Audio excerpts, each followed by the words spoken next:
Eu vou chamar a Carol Cimenti, que está pertinho do Guga. Ela tem outras informações para a gente sobre esse assunto e na volta o Guga explica essa arte para a gente. Oi, Carol, boa noite. O que você nos diz?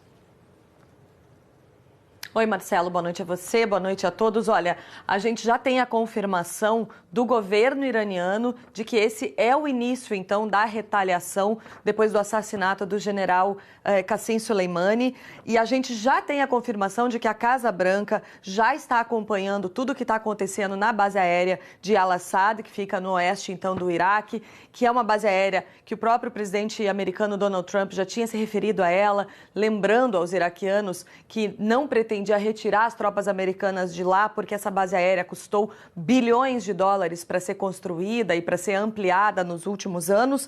O próprio presidente Donald Trump já foi informado, está acompanhando, monitorando a situação, segundo a própria Casa Branca, e a presidente da Câmara, Nancy Pelosi, também foi informada e também está monitorando a situação. Quer dizer, alarme total, os Estados Unidos já estavam aguardando essa retaliação, como o Guga falou agora há pouco. A retaliação iraniana, então, depois do ataque, do assassinato do general iraniano, começou oficialmente, segundo o próprio governo iraniano e segundo a TV estatal iraniana também. Dezenas de morteiros foram lançados. A gente não sabe avaliar ainda, o próprio governo americano ainda está tentando avaliar a gravidade desse ataque e também se o ataque foi terminado ou se ele vai continuar, mas a gente sabe que houve ontem em Bagdá e no Iraque uma movimentação muito grande de helicópteros militares americanos. Aconteceu aquele contratempo ontem de informação em relação do Pentágono, da Secretaria de Defesa americana, uma carta que foi divulgada pelo governo iraquiano e que teria sido assinada pelo comandante americano no Iraque, responsável pela coalizão liderada pelos Estados Unidos, mas também com presença de tropas europeias e australiana e canadense, dizendo que então os Estados Unidos retiraria as tropas em deferência, em respeito à decisão do parlamento iraquiano. Depois foi corrigido pelo secretário de defesa americano, dizendo que não era bem assim, que essa carta vazou por uma questão foi um erro e, na verdade, os Estados Unidos não pretendem retirar as tropas do Iraque nesse momento. Informação que foi confirmada hoje pelo presidente Donald Trump.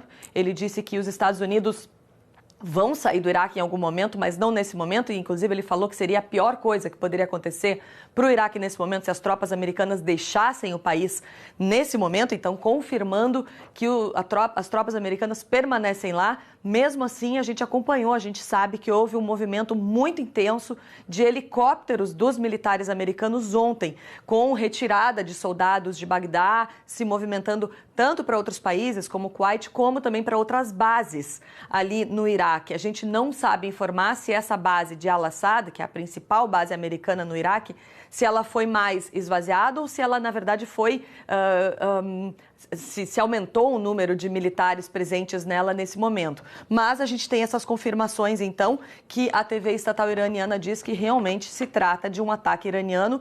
A gente tem, inclusive, reportagens hoje na imprensa americana dizendo que o próprio líder supremo do Irã, o Ayatollah Khamenei, participou de reuniões de segurança de emergência no Irã depois da morte do general Soleimani, para pedir que a retaliação fosse feita no mesmo nível, ou seja, contra militares americanos, e que não fossem usadas terceiras vias ou outros exércitos ou espiões para fazer esse ataque. O ataque teria de ser feito por militares iranianos, para que ficasse bem clara a paridade dessa retaliação. A gente sabe que quem ordenou o assassinato do general iraniano foi o próprio presidente americano Donald Trump. Ele mesmo assumiu a autoria dessa ordem no mesmo dia em que o general foi assassinado. Por isso, então, a gente vê aí a TV estatal iraniana, o governo iraniano, assumindo que esses ataques realmente estão sendo feitos por ele, de dezenas de morteiros na principal base militar